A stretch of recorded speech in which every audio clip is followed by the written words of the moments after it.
আসসালামু আলাইকুম ওয়া রাহমাতুল্লাহ। প্রিয় নবম দশম শ্রেণীর শিক্ষার্থীবৃন্দ, মাধ্যমিক গণিতে তোমাদের স্বাগত। বন্ধুরা, তোমাদের গণিত বইয়ের পরিমিতির শেষ অনুশীলনী 16.4 নিয়ে কথা বলছিলাম। ইতিমধ্যেই 1 থেকে 14 নম্বর পর্যন্ত যে সমস্যাগুলো আছে সেগুলো নিয়ে কথা বলা হয়েছে। আজ শুরু করছি 15 নম্বর থেকে। 15 নম্বর প্রশ্নটাতে আছে যে একটা ব্যালনের বক্রতলের ক্ষেত্রফল 100 বর্গ সেন্টিমিটার এবং আয়তন 150 ঘন সেন্টিমিটার। ব্যালনের উচ্চতা এবং ভূমির ব্যাসার্ধ নির্ণয় করো। একটা ব্যালনের বক্রতলের ক্ষেত্রফল এবং আয়তন দেওয়া আছে, বের করতে হবে এর উচ্চতা এবং ভূমির ব্যাসার্ধ। তো আমরা ব্যালনের উচ্চতা ধরে নিচ্ছি h আর ভূমির ব্যাসার্ধ r ধরে নিচ্ছি। তাহলে এটার প্রশ্নেতে আছে হচ্ছে যে প্রশ্নে আছে বক্রতলের ক্ষেত্রফল। ব্যালনের বক্রতলের ক্ষেত্রফল দেয়া আছে। ব্যালনের বক্রতলের ক্ষেত্রফল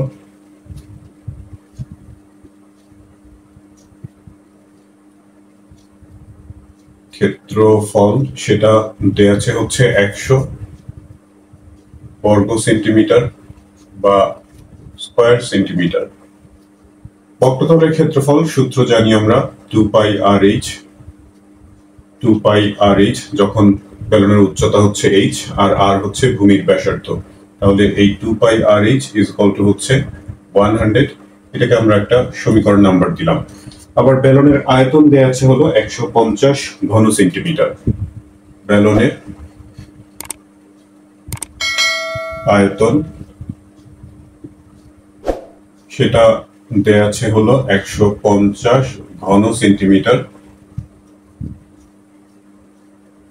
আয়তন সূত্রানুসারে πr²h। তাহলে এটার মান 150। এটাকে আরো একটা সমীকরণ নাম্বার দিলাম। আমাদের দুইটা চলক h এবং r উচ্চতা এবং ব্যাসার্ধ নির্ণয় করতে হবে। তো দুইটা চলক নির্ণয় করতে গেলে দুইটা সমীকরণ প্রয়োজন। দুইটা সমীকরণ আমরা পেয়ে গেছি। দুইটা সমীকরণ এখন যদি সমাধান করি তাহলেই h আর r এর মান আমরা নির্ণয় করতে পারবো। এখন এই সমীকরণ দুইটা খেয়াল করো, এই একটা করে পদ আছে বাম পাশে, কিন্তু এই পদগুলো সদিশ পদ না। তাহলে এটা যোগ করে বা বিয়োগ করে এটা কাটার কোনো উপায় নেই। আমরা করব কি, এটা ভাগ করব। একটা সমীকরণকে আরেকটা সমীকরণ দিয়ে, যে কোনো একটাকে অন্যটা দিয়ে ভাগ করতে পারি। তবে দেখো যে 2 নম্বরে ডান পাশের সংখ্যাটা বড়, 1 নম্বরে ছোট। আবার 2 নম্বরে এখানে r² আছে, r এর ঘাত বড়, 1 নম্বরের হচ্ছে r এর ঘাত ছোট। তো আমরা এই কারণে 2 নম্বরকে 1 নম্বর দিয়ে ভাগ করছি। এখানে লিখবো যে 2 নং সমীকরণকে 1 নং সমীকরণ দ্বারা ভাগ করে পাই। ভাগ করলে 2 নম্বরের বাম পাশে πr²h ডিভাইডেড বাই 1 নম্বরের বাম পাশে যেটা আছে দুঃখিত 2πr/h। একইভাবে ডান পাশের অংশ ভাগ হয়ে যাবে। 2 নম্বরে হচ্ছে ডান পাশে 150 আর 1 নম্বরের ডান পাশে 100। এখন ভাগ করলে এখানে πr² নিচেও আছে। πr/h যদি ওপর নিচ থেকে কাটি, πr/h কাটলে ওপরে একটা r থাকবে আর নিচে থাকবে হচ্ছে 2 ইকুয়াল টু ডান পাশে 150 আর 150 দিয়ে কেটে ছোট করা যায়।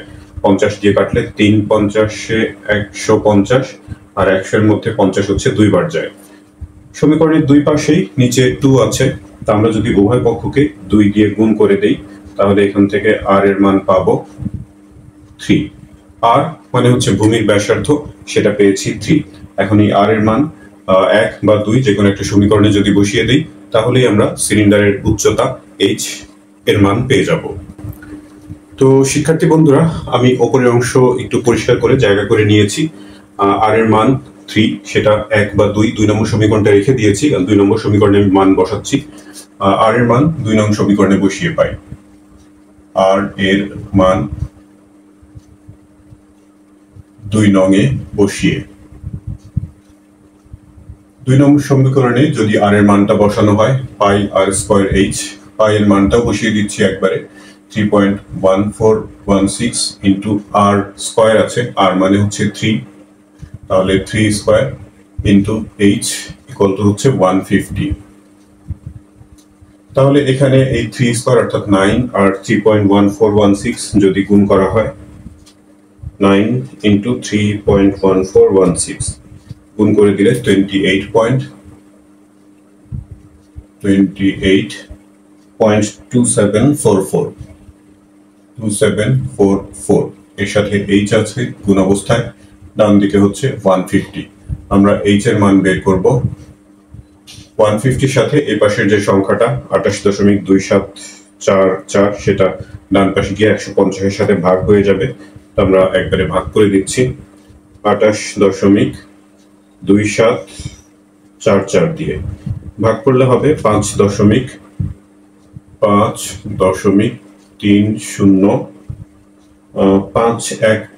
আছে, তো আমরা যদি 4 ঘর লিখি তাহলে 5.2 লিখতে পারি। তো এই হচ্ছে সিলিন্ডারটার উচ্চতা। এরপর আমরা একটু কথা দিয়ে লিখে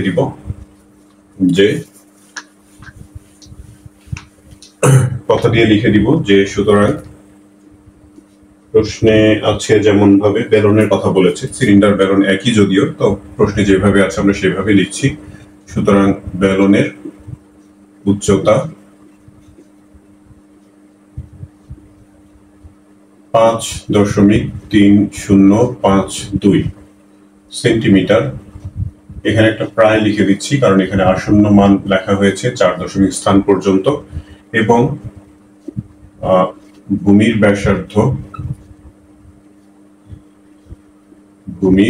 ব্যাসার্ধ সেটা হচ্ছে 3 সেন্টিমিটার, 3 cm। তো এটাই ছিল 15 নম্বর প্রশ্নটার সমাধান। বন্ধুরা, আশা করছি যে 15 নম্বর প্রশ্নটা বুঝতে পেরেছো। এরপর পরের প্রশ্ন 16 নম্বর, সেটাতে আছে যে একটা সমবৃত্ত ভূমি সিলিন্ডারের বক্রপৃষ্ঠের ক্ষেত্রফল 4400 বর্গ সেন্টিমিটার, এর উচ্চতা 30 সেন্টিমিটার হলে সমগ্র তলের ক্ষেত্রফল নির্ণয় করো। সমগ্র তল মানে হচ্ছে বক্রতল আর হচ্ছে যে বৃত্তাকার দুইটা তল আছে সেই দুইটার ক্ষেত্রফলের সমষ্টি। এখানে বক্রপৃষ্ঠের ক্ষেত্রফল বা বক্রতলের ক্ষেত্রফল কিন্তু দেওয়াই আছে। আর বৃত্তাকার যে তল, বৃত্তাকার দুইটা তল পাই আর স্কয়ার, 2πr স্কয়ার, দুইটা তল মিলে, তো সেটা নির্ণয় করতে গেলে আর এর মান দরকার। ব্যাসার্ধটা এখানে দেওয়া নাই, দেওয়া আছে হচ্ছে উচ্চতা 30 সেন্টিমিটার দেওয়া আছে। তখন আমাদের কাজ হচ্ছে ব্যাসার্ধ নির্ণয় করা। তো ব্যাসার্ধ দেওয়া নাই, আমরা সিলিন্ডারের ভূমির ব্যাসার্ধ আর ধরে নিচ্ছি। এখানে যে তথ্যগুলো দেওয়া আছে সেগুলো লিখে নিতে পারো। দেওয়া আছে সিলিন্ডারের উচ্চতা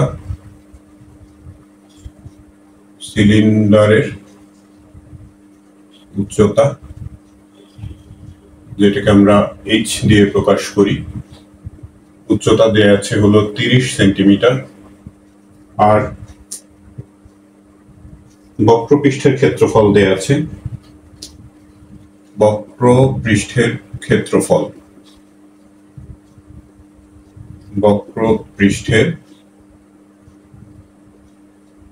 ক্ষেত্রফল সেটা দেওয়া আছে হলো 4400 বর্গ সেন্টিমিটার, স্কয়ার সেন্টিমিটার। এখান থেকে আমরা পরবর্তী হিসাবটা করে দিই। বক্রপৃষ্ঠের ক্ষেত্রফল সূত্রানুসারে সেটা হচ্ছে 2πr/h। একটা সমীকরণ গঠন হয়ে গেল ইকুয়াল টু 4400। আমরা পাই এর মান তো জানি, আর এর মান ব্যতীত এইচ এর মানটাও জানি। তাহলে এখান থেকে এই সমীকরণ থেকে আমরা আর এর মান অর্থাৎ ব্যাসার্ধ বের করতে পারবো। পাই এর মান বসিয়ে দেই 3.1416 ইন্টু আর এর মান অজানা, আর এইচ হচ্ছে 30, ডান পাশে 4400। তাহলে আর ইজ ইকুয়াল টু 4400 কে ভাগ করতে হবে, এই বাম দিকে যে সংখ্যাগুলো ছিল সেগুলো ডান পাশে গিয়ে ভাগ 1416 ইন্টু 30। এগুলো যদি হিসাব করে দেওয়া হয় তাহলে আর এর মান পাওয়া যাবে, হিসাবটা করি, 4400 ডিভাইডেড বাই 2, আরো ভাগ করতে হবে হচ্ছে 3.1416 দিয়ে, এবং আরো ভাগ করতে হবে 30 দিয়ে। তাহলে পাচ্ছি 23.3427। এখানে 26 ছিল, 6 পরবর্তী ঘরটা 7 ছিল, তো আমরা এখানে আগের ঘরে 1 যোগ করে নিয়েছি। যত ঘর পর্যন্ত লিখবো দশমিকের পর, তারপর পরের পরবর্তী ঘর যদি 4 অপেক্ষা বড় থাকে তাহলে আগের ঘরে 1 যোগ করে নিতে হবে। তাহলে আমরা আর এর মান পেয়েছি। আমাদের বের করতে হবে হচ্ছে সমগ্র পৃষ্ঠের ক্ষেত্রফল, সমগ্র পৃষ্ঠ বা সমগ্র তলের ক্ষেত্রফল। তো আমি ওপরে একটু জায়গা করে নিচ্ছি। এখানে আর এর মানটা দেখতে পাচ্ছ, উপরে জায়গা করে নেই।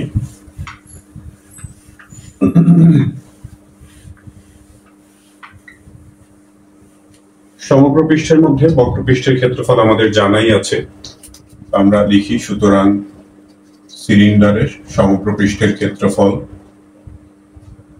সিলিন্ডারের সমগ্র পৃষ্ঠের ক্ষেত্রফল।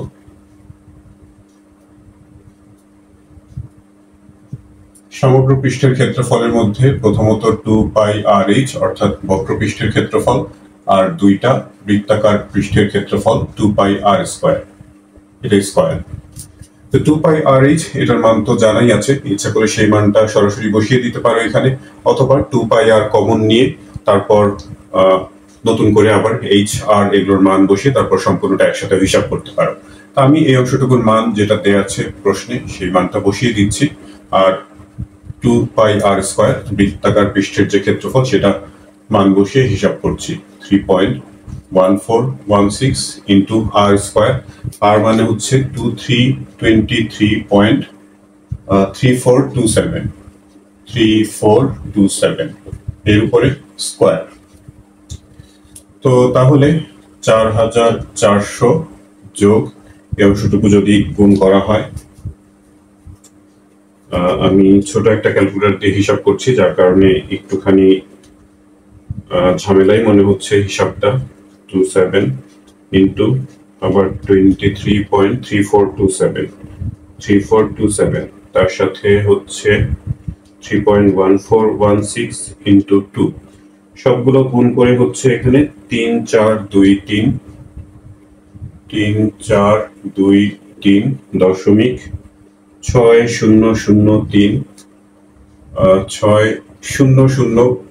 আছে। আমরা যদি 4 ঘর নেই 003 লিখতে পারি। আমি একটু হিসাবটা আরেকবার করে দেখি, আমার একটু কনফিউশন লাগছে। 23.3427 ইন্টু 23.3427 ইন্টু 3.1416 ইন্টু 2, তাহলে 3423, হ্যাঁ এটাই আসছে।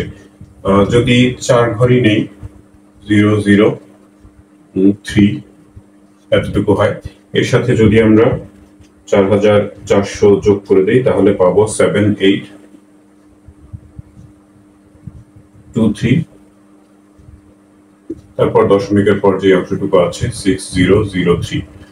এটা সম্পূর্ণ পৃষ্ঠের ক্ষেত্রফল হচ্ছে বর্গ একক, এই ক্ষেত্রে সেটা বর্গ সেন্টিমিটার।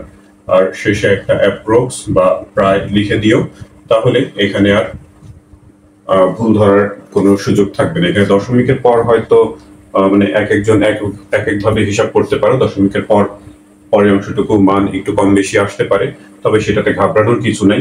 আমি এখানে যেমন আর এর মানটা 4 ঘর পর্যন্ত লিখেছি, আসন্ন মান অনেকে হয়তো 2 ঘর বা 3 ঘর নিয়ে লিখবে, সেই ক্ষেত্রে পরবর্তী হিসাবে একটুখানি কম বেশি হতে পারে।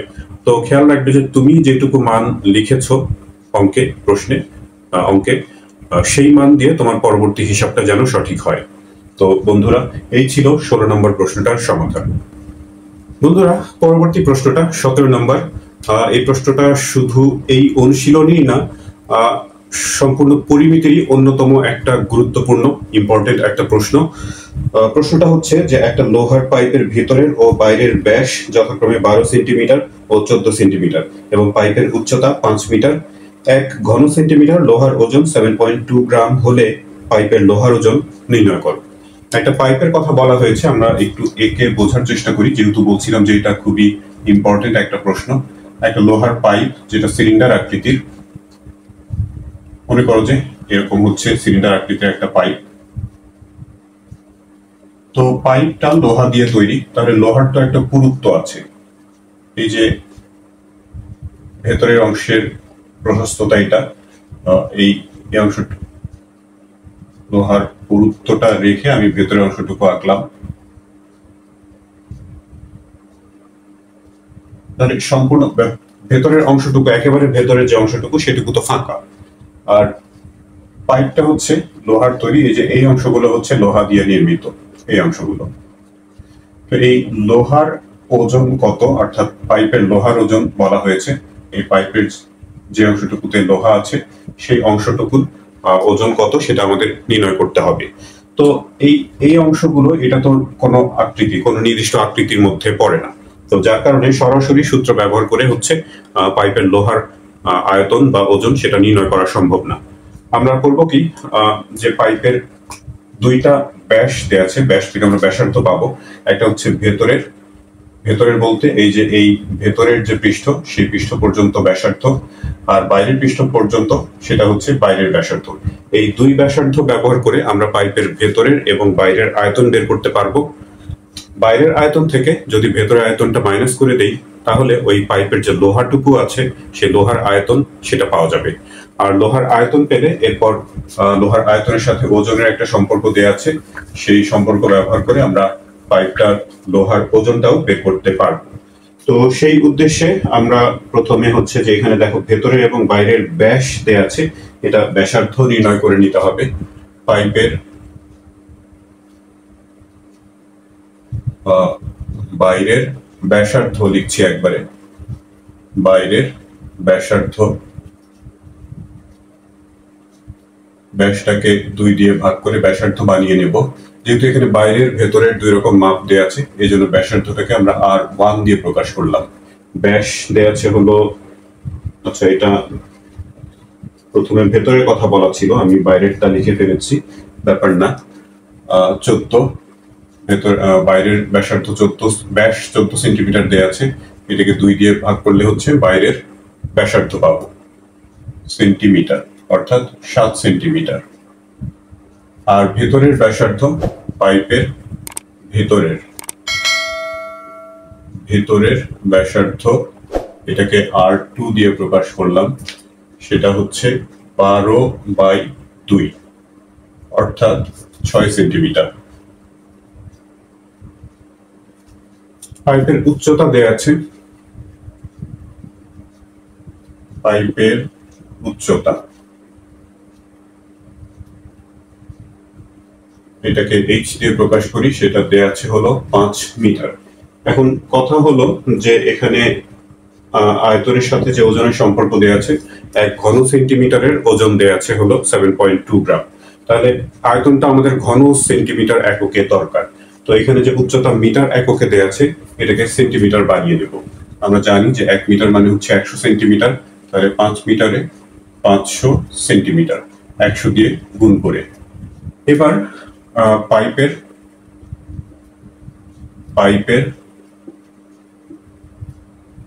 বাইরের আয়তন হবে,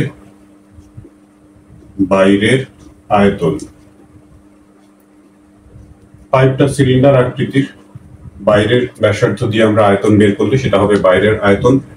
সূত্র, সিলিন্ডারের আয়তনের যে সূত্র, পাই R²H, যেহেতু বাইরের ব্যাসার্ধটা R1 দিয়ে প্রকাশ করা হয়েছে, তাহলে R1²H ঘন সেন্টিমিটার বা কিউবিক সেন্টিমিটার। তো এখানে মান বসিয়ে হিসাব করে দিতে পারো, তবে সেটা পরে একসাথে করলে হিসাবটুকু একটুখানি সহজ হয়। এবং পাইপের ভেতরের আয়তন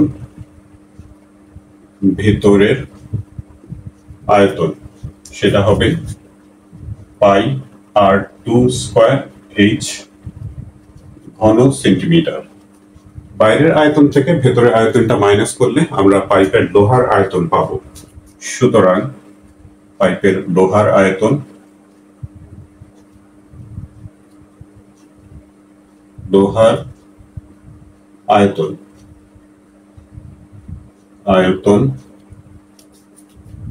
পাই R1²H থেকে পাই R2²H মাইনাস পাই আর H, দুইটা অংশে কমন আছে।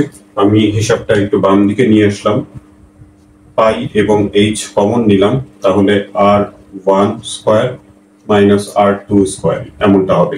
এবারে একবার মান বসালেই আমাদের হিসাব হয়ে যাচ্ছে, আর যদি এখানে আলাদাভাবে দুইটার হিসাব করতে চাও তাহলে দুইবার করে মান বসাতে হবে। তো অঙ্কটা কিভাবে একটু ছোট করা যায়, কিভাবে করলে কিছুটা সংক্ষিপ্ত হয়, সময় কম লাগে, বিষয়গুলো একটু খেয়াল রাখতে হবে। তো এগুলো তো মানে প্রথমেই বোঝা যাবে না, এগুলো অঙ্কগুলো হচ্ছে বারবার প্র্যাকটিস করে সেই বিষয়গুলো আয়ত্তে আনতে হবে। অঙ্ক তুমি যতই পারো না কেন, প্র্যাকটিস করার বিকল্প নেই। একটা অঙ্ক তুমি হয়তো এখন খুব ভালো করে পারো, তারপর 1 মাস পর দেখবে যে সেই পরিচিত অঙ্কটাই অপরিচিত হয়ে যাবে। তো সে কারণে অঙ্ক যতই পারো তবুও বারবার করে প্র্যাকটিস করতে হবে। 3.1416 পায়ের মান বসালাম। h হচ্ছে 500, r1 স্কয়ার অর্থাৎ 7 স্কয়ার মাইনাস r2 স্কয়ার হলো 6 স্কয়ার। এটা যদি একসাথে হিসাব করা হয় তোমাদের কাছে আশা করছি যে সায়েন্টিফিক ক্যালকুলেটর আছে, সায়েন্টিফিক ক্যালকুলেটর দিয়ে সহজে এগুলো হিসাব করতে পারো। আমার কাছে এখন সায়েন্টিফিক ক্যালকুলেটর নাই, আমি ছোট একটা ক্যালকুলেটর দিয়ে হিসাব করছি, একটু সময় লাগছে বেশি। ইন্টু 500 ইন্টু 3.1416, তাহলে হবে 20, সাইড লিখে দেই 20420.4। এটা বের করলাম হচ্ছে পাইপের লোহার আয়তন, তাহলে হচ্ছে ঘন সেন্টিমিটার, কিউবিক সেন্টিমিটার, 20,420.4 ঘন সেন্টিমিটার আয়তন বের করেছি। আমাদের প্রয়োজন হচ্ছে ওই যে পাইপটুকু আছে, অর্থাৎ এই পাইপে যে লোহা আছে এই লোহার ওজন, বা পাইপের ওজনই বলতে পারি, কারণ পাইপটা তো লোহা দিয়েই তৈরি। এই লোহার ওজন বের করলে পাইপটার ওজনই বের হবে আসলে। তো সেটার জন্য আমি উপরে আবার একটু জায়গা করে নেই। প্রশ্নটা খেয়াল করো যে প্রশ্নে তথ্য দেয়া আছে যে 1 ঘন সেন্টিমিটার লোহার ওজন হচ্ছে 7.2 গ্রাম। সেই তথ্যটা ব্যবহার করে আমরা যে পাইপের আয়তন বের করেছি সেই আয়তনের ওজন কত হবে সেটা নির্ণয় করব। তো লিখি যে 1 ঘন সেন্টিমিটার অর্থাৎ কিউবিক সেন্টিমিটার লোহার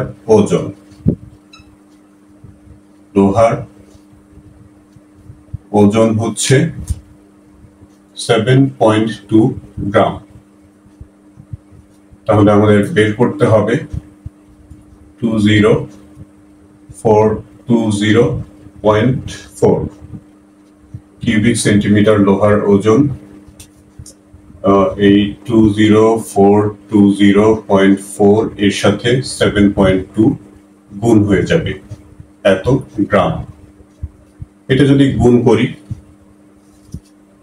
7.2 এর সাথে 7.2, তাহলে পাবো 147,026,026.88 গ্রাম।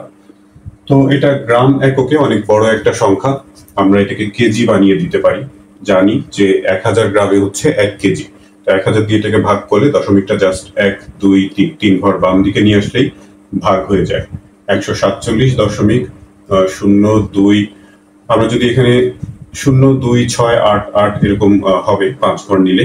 আমরা 3 ঘর যদি নিতে চাই তাহলে 6টা 7 হয়ে যাবে, কারণ পরবর্তী ঘর 4 অপেক্ষা বড় আছে। তাহলে এটা হয়ে গেল কেজি। আর এখানে একটা প্রায় বা অ্যাপ্রক্স লিখে দিই, যেহেতু এখানে আসন্ন মান 3 ঘর পর্যন্ত লেখা হয়েছে সে কারণে। তাহলে ওই পাইপের লোহার ওজন, বা আমরা বলতে পারি যে পাইপটার ওজন হচ্ছে 147.027 কেজি প্রায়। বন্ধুরা 17 নম্বরের সমাধান দেখলাম। 17 পরে সৃজনশীল প্রশ্ন আছে কয়েকটা। তো সৃজনশীল প্রশ্ন এখানকার সবগুলো সমাধান করব না, কারণ প্রশ্নগুলো বেশিরভাগই স্ট্যান্ডার্ড মানের না। তারপরে যেটুকু সমাধান করব সেটা নিয়ে আরেকটা ভিডিওতে কথা বলবো। আজকে একটা উদাহরণ দেখাচ্ছি শেষে। উদাহরণ হচ্ছে 33 নম্বর।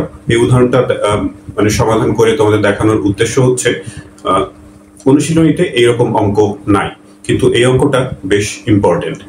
তো প্রশ্নটা হচ্ছে উদাহরণ 33, প্রশ্নটা হচ্ছে যে কোনো আয়তক্ষেত্রের দৈর্ঘ্য 12 সেন্টিমিটার এবং প্রস্থ 5 সেন্টিমিটার, একে বৃহত্তর বাহুর চতুর্দিকে ঘোরালে যে ঘনবস্তু উৎপন্ন হয় তার পৃষ্ঠতলের ক্ষেত্রফল এবং আয়তন নির্ণয় করো। অঙ্কটা আসলে খুব সহজ। একটু যদি আমি একটা আচ্ছা, একটা জ্যামিতি বক্স দেখতে পাচ্ছ। মনে করো যে একটা বলা হয়েছে যে একটা আয়তক্ষেত্রের দৈর্ঘ্য 12 সেন্টিমিটার, প্রস্থ হচ্ছে 5 সেন্টিমিটার। এটা মনে করো যে সেই আয়তক্ষেত্র, এটার দৈর্ঘ্য এটা হচ্ছে দৈর্ঘ্য 12 সেন্টিমিটার, আর এদিকে প্রস্থ এটা হচ্ছে 5 সেন্টিমিটার। বলা হয়েছে যে একে বৃহত্তর বাহুর চতুর্দিকে ঘোরালে যে ঘনবস্তু উৎপন্ন হয়। কল্পনা করো এটা হচ্ছে বৃহত্তর বাহু 12 সেন্টিমিটার, এটাকে এই মানে বৃহত্তর বাহুটাকে যদি স্থির রেখে আমরা এইভাবে করে ঘোরাই, এটা একটা ত্রিমাত্রিক বস্তু, মানে একটা ঘনবস্তু তৈরি হবে ত্রিমাত্রিক, যেটা এই যে নিচের যে বাহুটা ছিল প্রস্থ, আয়তক্ষেত্রের প্রস্থ, এটা হয়ে যাবে এখন ব্যাসার্ধ। একটা বৃত্ত মানে একটা সিলিন্ডার আকৃতির ঘনবস্তু তৈরি হবে, যেটার উচ্চতা হচ্ছে এই যে এই দৈর্ঘ্যের সমান এবং ভূমির ব্যাসার্ধ হবে হচ্ছে এই প্রস্থের সমান। তো আশা করি যে বুঝতে পেরেছো যেটা আমি বোঝাতে চাচ্ছিলাম। এই অঙ্কটা আসলে খুবই সহজ, কিন্তু এই শুধু এই প্যাঁচটুকু যদি বুঝতে পারো, এরপর বাকি কাজ খুবই ছোট একটা অঙ্ক আসলে। তো একটু কথা লিখে নিব আমরা যে আয়তক্ষেত্রটিকে এই কথাটুকু এখানে এই অঙ্কে লেখা জরুরি। আয়তক্ষেত্রটিকে বৃহত্তম বাহুর চতুর্দিকে ঘোরালে, বৃহত্তম বাহুর চতুর্দিকে ঘোরালে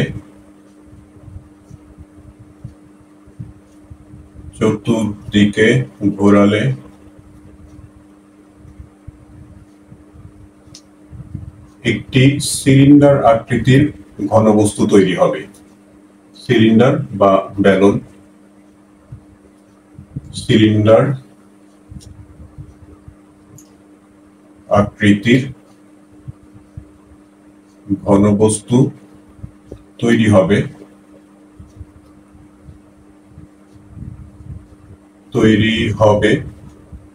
যার উচ্চতা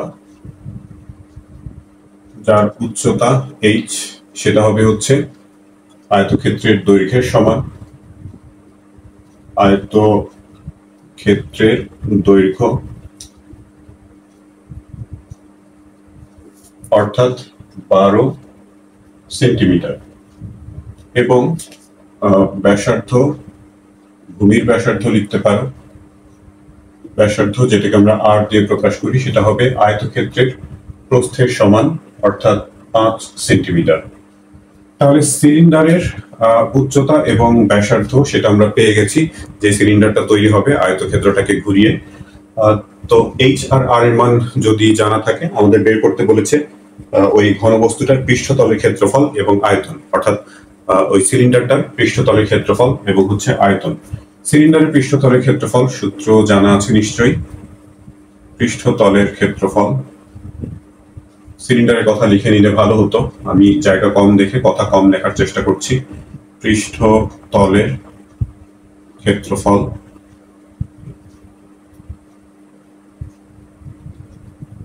পৃষ্ঠতল, দুই ধরনের তল আছে সিলিন্ডারে, একটা হচ্ছে 2πrh যেটা বক্রতল বা বক্রপৃষ্ঠ, আর দুইটা বৃত্তাকার তল 2πr²। তো এখান থেকে 2πr যদি কমন নেই, h প্লাস r থাকবে, তাহলে মান বসানোটা সহজ হবে। পাই মানে 3.1416 ইন্টু r হচ্ছে 5, ব্র্যাকেটের মধ্যে আবার 12 প্লাস 5। হিসাব যদি করে দিই, এটা 12 5 17, তার সাথে গুণ 5 গুণ 3.1416, আরো গুণ হচ্ছে 2, তো সব মিলে 534.072। এটা ক্ষেত্রফল ছিল, পৃষ্ঠতলের ক্ষেত্রফল, তাহলে বর্গ সেন্টিমিটার, স্কয়ার সেন্টিমিটার। এই হচ্ছে পৃষ্ঠতলের ক্ষেত্রফল। আবার সিলিন্ডারটার আয়তনও নির্ণয় করতে বলা হয়েছে। আমি উপরে একটু জায়গা করে নেই, সিলিন্ডারটার আয়তন বের করব। আয়তনের সূত্র হচ্ছে πr²h। পাই আর স্কয়ার হচ্ছে বৃত্তের ক্ষেত্রফল, তার সাথে এইচ তৃতীয় মাত্রা, অর্থাৎ তিনটা মাত্রার গুণ করলে তো আয়তন হয়। তো এই ক্ষেত্রে তৃতীয় মাত্রা এইচ যদি গুণ করে দেই তাহলে আয়তন পাওয়া যায়। সিলিন্ডারের আয়তন, শুধু আয়তন লিখছি আমি, আয়তন সূত্রানুসারে সেটা হচ্ছে পাই আর স্কয়ার এইচ 3.1416, আর এর মান হচ্ছে 5 স্কয়ার আর এইচ এর মান হলো 12। এগুলো যদি গুণ করে দেয়া হয় 3.1416 ইন্টু 5 স্কয়ার ইন্টু 12, তাহলে হবে 942.48।